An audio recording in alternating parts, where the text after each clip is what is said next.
And you find the same sort of thing in connection with the election of officers there, where Paul in Acts chapter 14, verse 23, conducted an election by the show of hands. I think that's what the Greek means.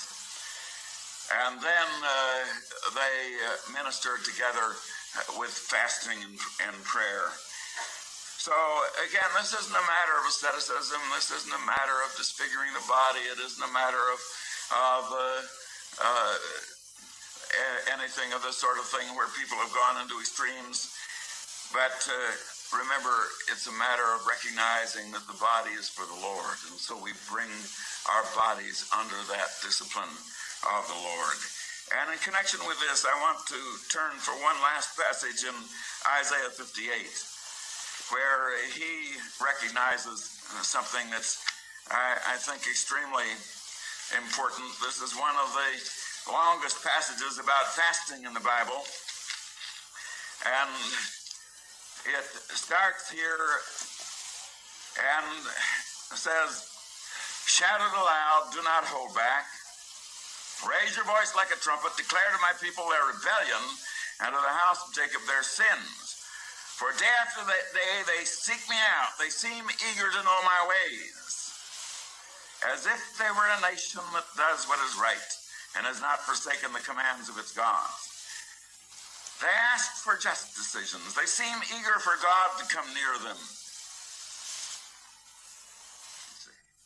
Oh, there's a big front. They're all coming to the temple.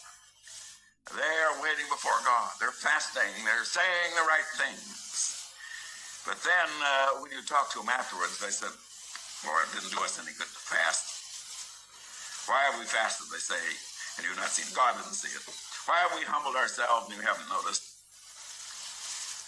We didn't get that.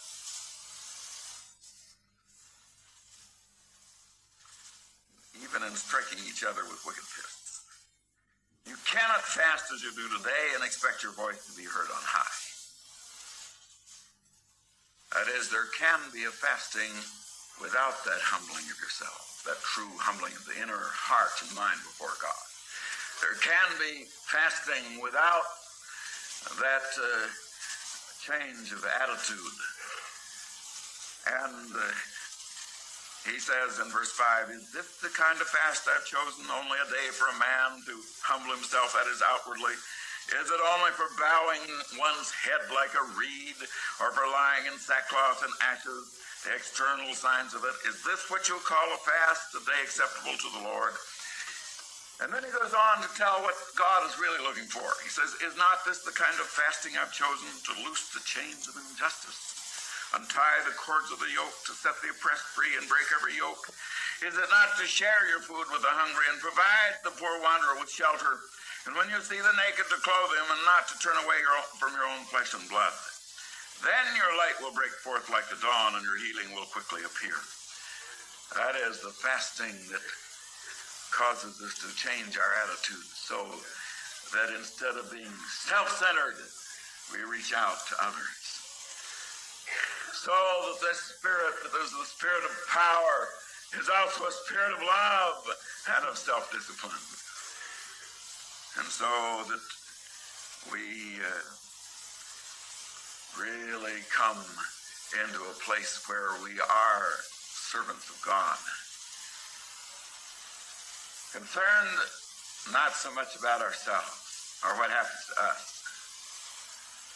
but concerned about our brothers and sisters, concerned about the church, concerned about the spread of the gospel. And then your light will break forth like the dawn, and your healing will quickly appear, and your righteousness will go before you, and the glory of the Lord will be your rear guard. And then you will call, and the Lord will answer, and you will cry for help, and he will say, "Here am I." Oh, yes, there's a place for fasting. But oh, let's use it as a time to humble ourselves, to get our eyes on the Lord, to forget ourselves, to put aside those selfish desires that have made us want our thing and what will benefit us and begin to think in terms of the body. Begin to think in terms of Calvary love that reaches out, for God so loved the world. Shall we stand?